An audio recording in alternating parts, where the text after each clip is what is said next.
Well, kia ora e te whānau. Boy, that's sobering, isn't it?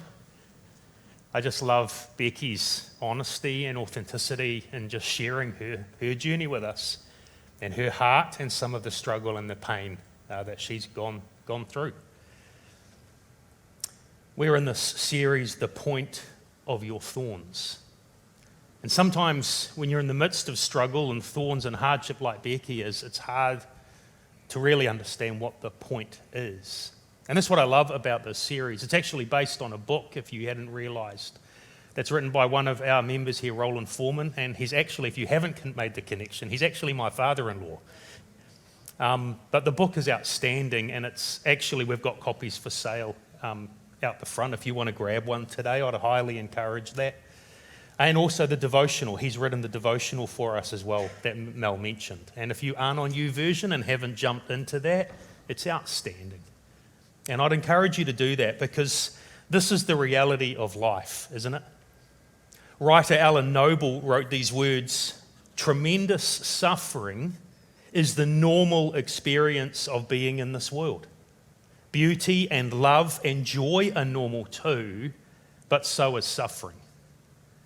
And we really need to hear those words, I think. We live in a world that longs to escape suffering, to do whatever we can to mitigate against suffering, to pretend that life isn't too bad. We'd prefer to focus on the love and the beauty and the joy, and I'm totally for that. But at the same time, we do need to honestly acknowledge that sometimes life can be horrendously hard. And in a room the size that we're in today, filled with all of us, there's a good proportion of us sitting here today with deep pain, with thorns of some kind digging into our lives. And the same is true for many watching online. Whether those are emotional thorns of anxiety or grief or mental illness, whether those are physical thorns of an illness or pain or some medical diagnosis that you're having to deal with. Sometimes they can be relational thorns. They can be people in our lives where a marriage breaks down or a friendship ends up ending.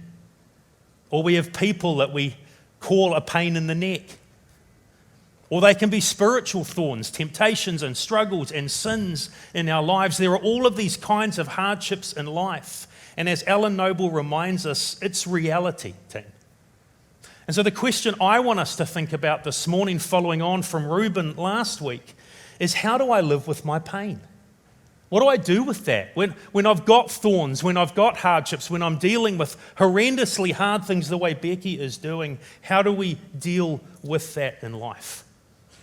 If we go back to the passage that is the foundation of the series, 2 Corinthians chapter 12, this is what Paul says about this. This is the passage that Jonathan unpacked for us a couple of weeks ago. But Paul wrote, "Therefore, in order to keep me from becoming conceited, I was given a thorn in my flesh, a messenger of Satan to torment me." And then Paul says this, "3 times I pleaded with the Lord to take it away from me." 3 times I pleaded with the Lord. Now, whether that 3 times is literal, that it was literally 3 times, or whether it's metaphorical, figurative, it means multiple times. Either way, what Paul says, here's what I did when I had this thorn. I pleaded with God to take it away. And don't you wish that he kind of fleshed that out a little bit more? What exactly did you do? But what do you mean by that? You pleaded with God. It sounds like prayer of some kind, but wouldn't you love to get the inside scoop on exactly how Paul went about praying for this thorn, this agonizing hardship that he was dealing with? Well, what I want to suggest this morning is that I think what Paul most probably did is he practiced something that is all the way through the Old Testament. You see, Paul was a Jewish rabbi by training. He was steeped in the Old Testament scriptures. He knew them superbly well. He was one of the leading scholars of his day.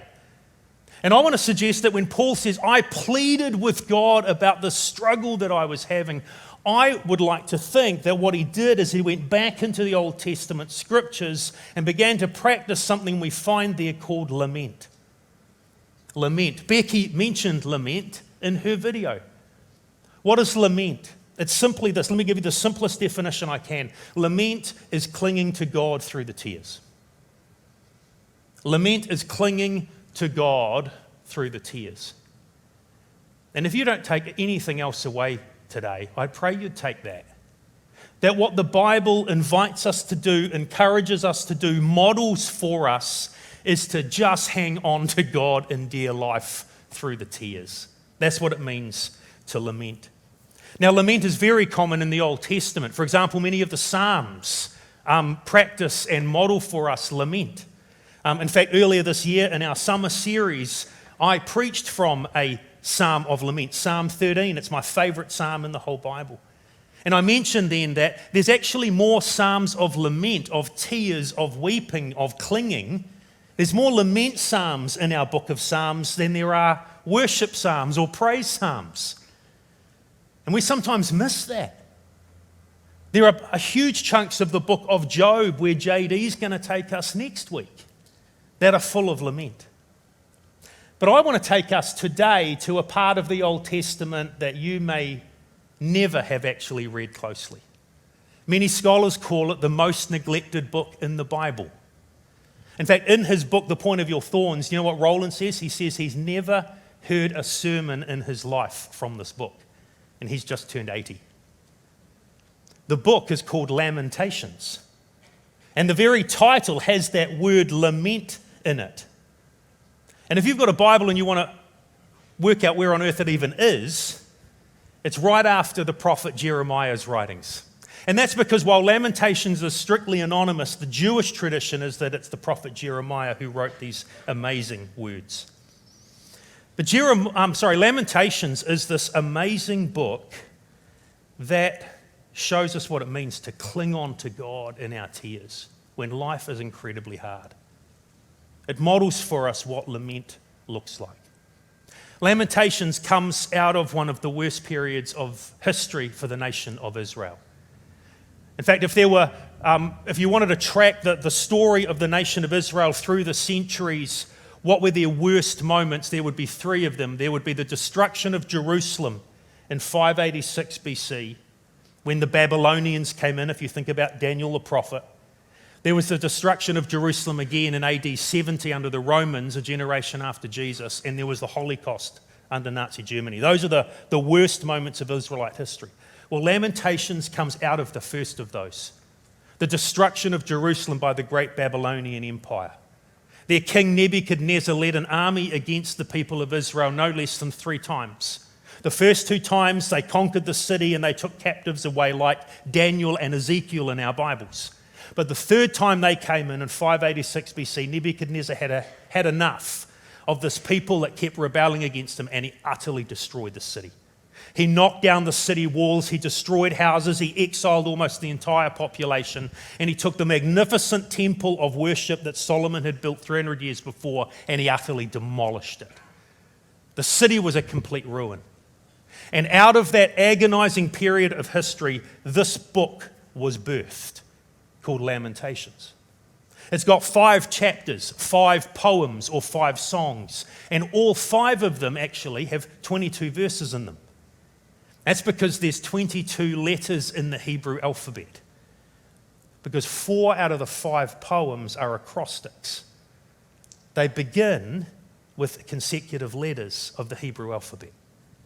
And so in the middle of this crazy time period of pain and suffering for God's people, the writer of Lamentations, whether it's Jeremiah or someone else, he takes the time to weave this incredible piece of artistry.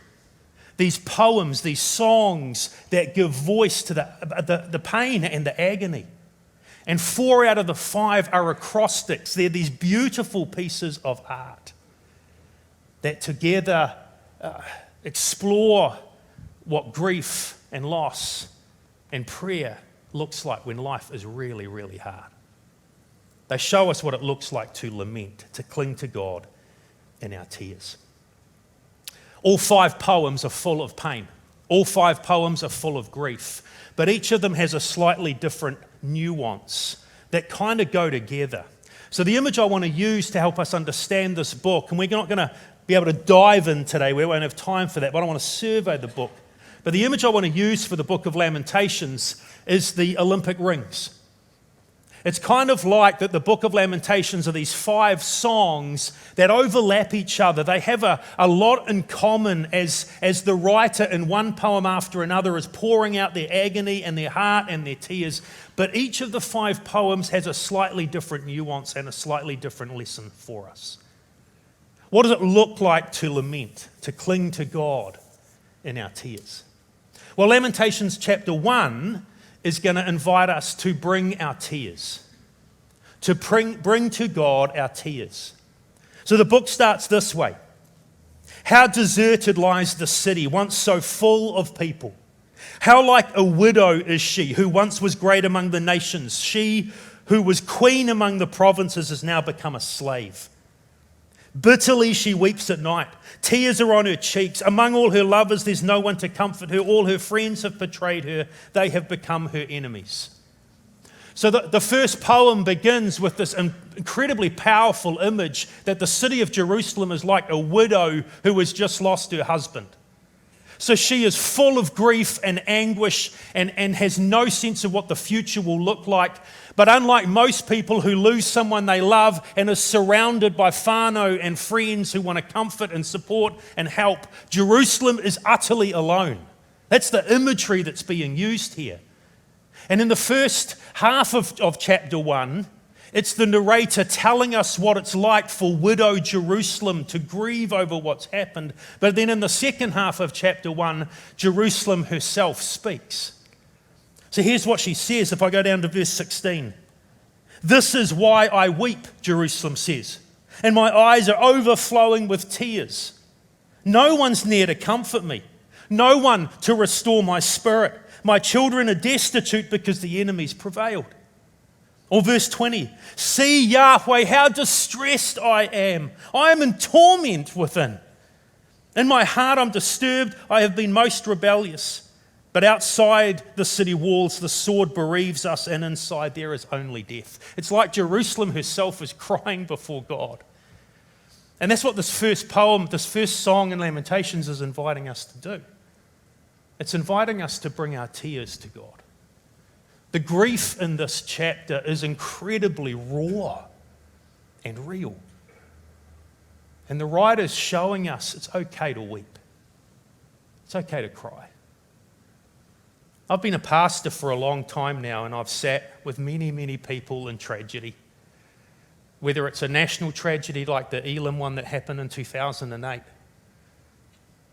or whether it's personal tragedies in the lives of people.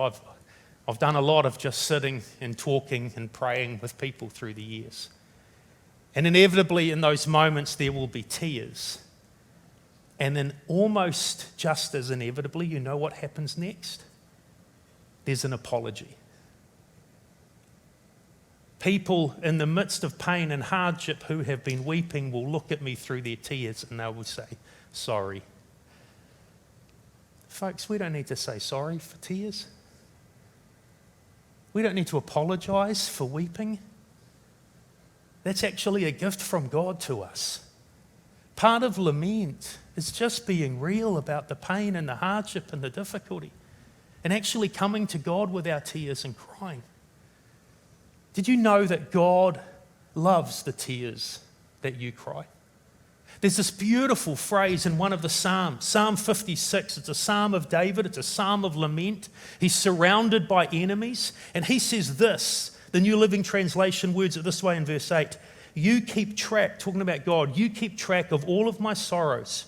You've collected all of my tears in your bottle. You have recorded each one in your book. You are so valuable to God that he has kept track of every single tear that your tear ducts have ever produced in your life.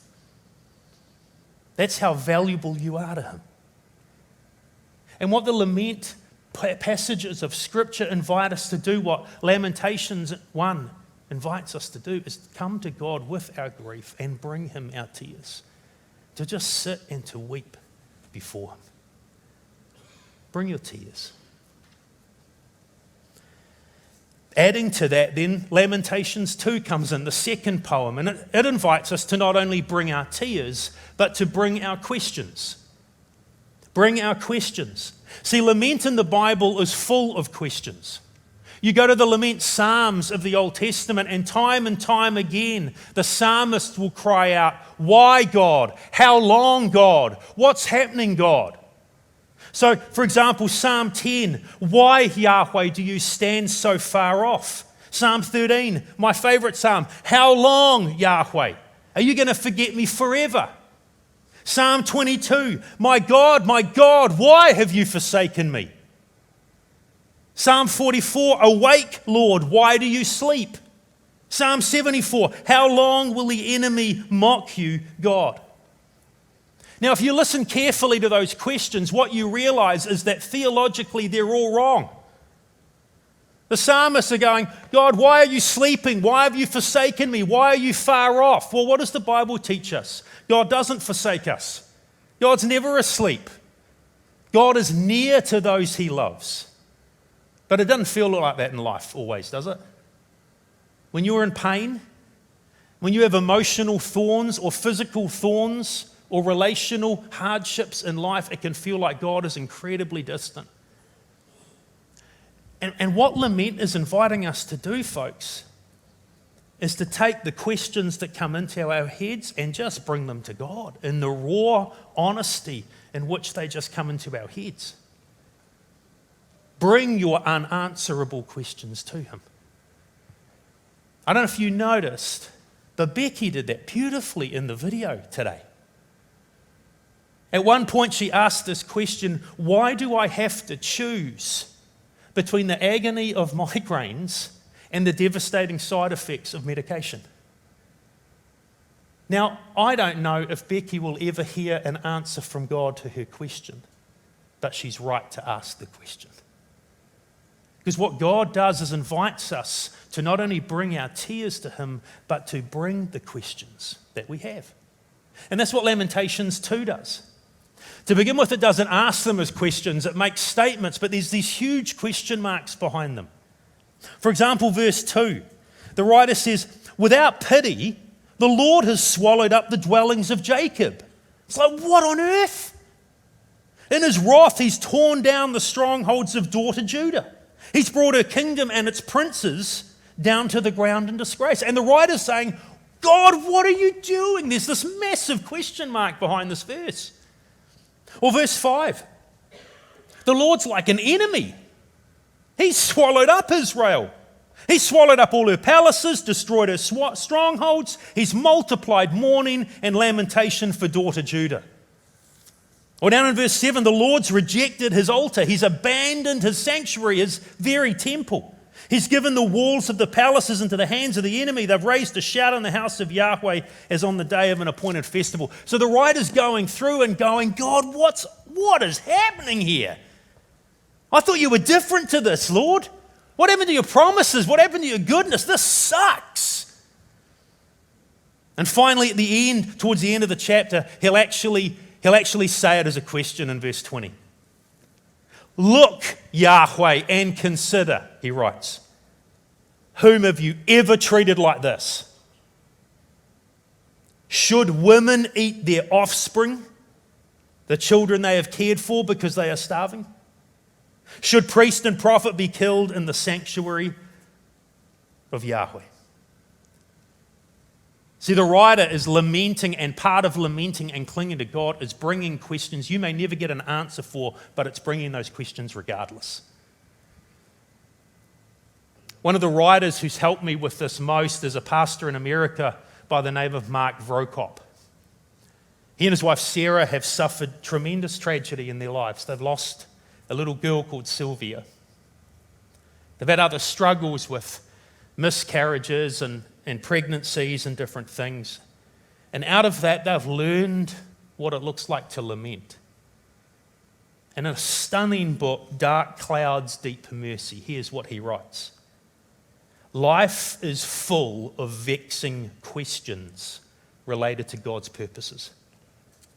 Pain often highlights perplexing paradoxes." It does, doesn't it? It raises enormous questions for us. And lament, he says, is expressed even though the tension remains. In other words, even though there's no answer, there's still the questions. And lament, he writes, doesn't wait for resolution. It doesn't wait for it all to get sorted. Instead, lament gives voice to the tough questions before the final chapter is written. So what Lamentations, as the rest of laments do in the scriptures, is it invites us to bring our tears to God and our grief to God. And it also invites us to bring our unanswerable questions and the frustration and the anger that goes with them and bring those to God too. And then Lamentations chapter 4 comes in, and it invites us thirdly to bring our fears. Bring our tears, bring our questions, and bring our fears. For the sake of time, we're not going to read from Lamentations chapter 4, but basically it's a laundry list of all of the things that the writer's grieving about. It talks about the loss of their financial security as the Babylonians pillage the city. It talks about the loss of families as there are children wandering the streets because they're now orphans, their parents have been slaughtered. It talks about the loss of leadership as a nation because the priests and the prophets have failed them. It grieves the fact that they have been conquered, and their walls have been broken down, and their armies have been slaughtered, and their allies didn't come to their rescue. And it just goes like the shopping list and actually names all the things that he's grieving about and all the fears that those raise, and actually naming those and bringing them to God. There's so much power in doing that. Many of you will know that I was diagnosed with bowel cancer late last year. Rochelle and I sat in the sterile office of the doctor who'd just done the colonoscopy and gave us the news that it was cancer. And I was booked in for a CT scan, and we found the results out of that when we met with the surgeon 10 days later. To hear that the cancer hadn't spread, they were going to operate, things were looking good. But for 10 days, we had this time period of not knowing the answers to our questions, not knowing where this was going to go. And you know what you do in those times. I think this is a God-given gift to us, but you try and anticipate where this might go. And you think about each of the possible pathways that are in front of us, trying to anticipate what we're going to face. And one of those pathways, of course, one of those possibilities is that this was terminal. One of the possibilities we had to consider was that actually my body was riddled with cancer, and that the Christmas coming in a few weeks' time could have been my last Christmas. And I remember one walk that Rochelle and I did one morning with our dog. We were talking about that possibility. And I remember saying to Rochelle, I'm actually not afraid to die. As I'm staring at the possibility of death, you know what? I totally believe the promises of Jesus. I totally believe the gospel that there is life for those who put their faith in him. But I looked at her and I started to cry in the middle of this walkway in East Auckland. And I said, but I want to be at the weddings of my 3 sons. I want to hold grandchildren in my arms. And I did what the writer of Lamentations is doing in chapter 4. I named the things I was grieving over. I actually talked about the things I was afraid to lose. And that's what lament looks like. That's how we cling to God in the tears. We bring him our tears, and we bring him our questions, and we bring him our fears and the things we're grieving over. That's the first 3 parts. If we can put the Olympic rings here, the lamentation rings back up. That's what Lamentations chapter 1 and 2 and 4 invite us to do. But then Lamentations 3 and 5 are a little different. They break out in a slightly different direction. Lamentations chapter 3, if you ever scan it in your Bible, actually doesn't have 22 verses. It has 66. It's actually the same length as the previous 2 chapters, but whereas they have 3 double lines for a verse, in chapter 3, every double line is a whole new verse, and that's because every double line has an acrostic letter to it. It's like it's intensifying. It's like chapter 3 of Lamentations is the climax where it's growing, where it's intensifying in what it's communicating. And that's because Lamentations 3 really is the climactic center of this beautiful book. And in the midst of bringing God our tears and bringing him our answerable questions and bringing him the things we grieve over and are fearful of, Lamentations chapter 3 invites us to do something else. Now, there's still suffering here. There's still hardship. So we read in verse 1, I'm the man who's seen affliction by the rod of Yahweh's wrath. He's driven me away. He's made me walk in darkness instead of light. He's turned his hand against me again and again all day long. Or verse 13, he's pierced my heart with arrows from his quiver. God has. I've become a laughing stock of all the people in the world. They mock me in song all day long. He has filled me with bitter herbs and given me gall to drink. Life sucks. But just a few verses later, there's this change. He writes in verse 19, I remember my affliction and my wandering and the bitterness and the gall. I well remember them. My soul is downcast within me. Verse 21, yet. That is a key little word in lament. Yet, but, this I recall to mind, and therefore I have hope. So in other words, the writer is utterly downcast, grieving, despairing over life, and yet in the middle of all of that, he is finding hope. What is that hope? He tells us in the next stanza.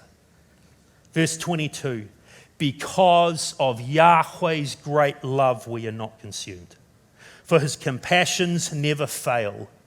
They are new every morning. Great is your faithfulness. And I say to myself, Yahweh is my portion, therefore I will wait for him. Those words sound familiar? They're the best known verses in Lamentations. In fact, we sung them in the opening hymn, didn't we?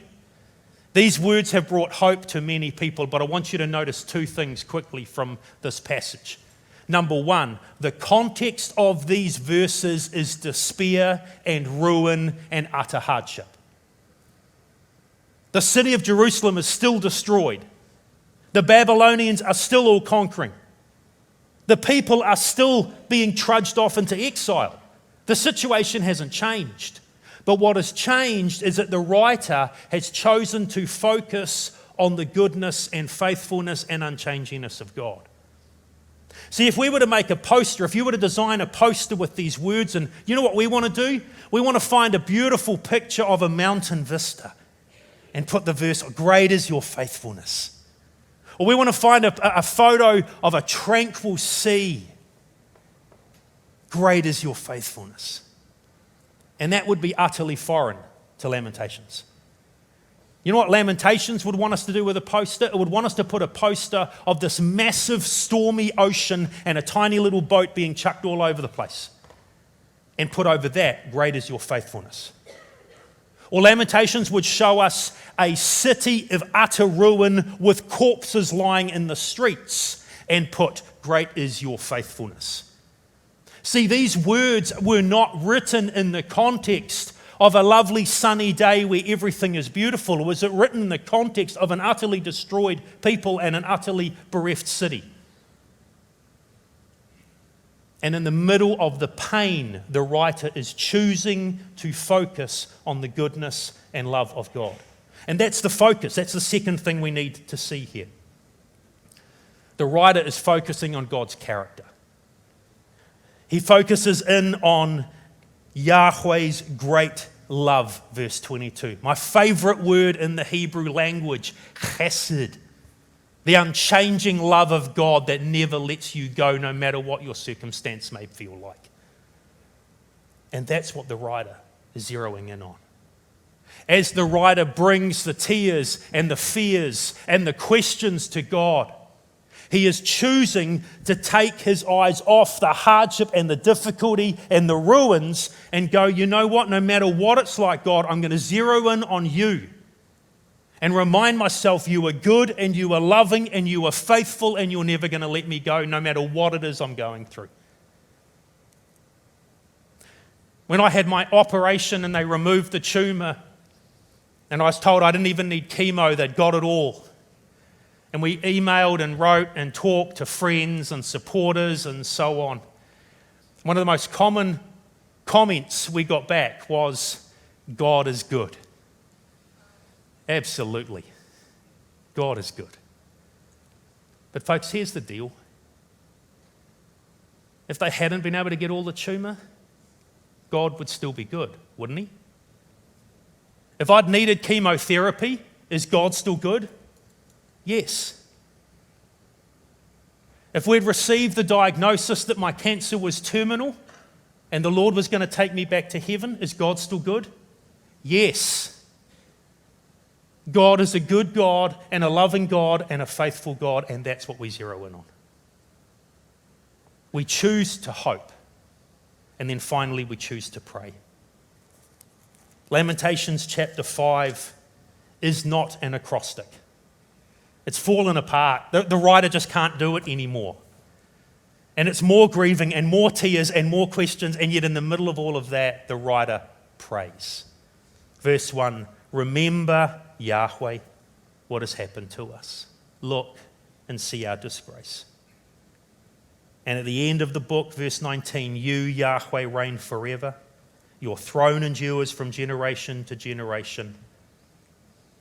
Restore us to yourself, Yahweh, that we may return. Renew our days as of old. The writer ends up in prayer. And what lament is showing us, what Lamentations gives us, is a model of what it means to cling to God. And our emotional pain, relational pain, physical anguish, spiritual struggles, the writers are saying, hold on. Go running to God. Bring him your tears. Bring him your fears and the stuff you're grieving about. Tell him the list. Bring him the questions that you've got, the anger that you feel. Pour it out to him. And then in the middle of doing that, do two things. Choose to trust his character and put your hope in that. And in light of that, choose to pray. And keep bringing him your future. Lament is clinging to God through the tears. Clinging to God through the tears. So as we finish today, on your seat is a little card. And what I'm going to invite you to do is just write a brief prayer, if you want to God. If you're watching online with us, you are very welcome to just go grab a piece of paper somewhere if you'd like to participate in this as well.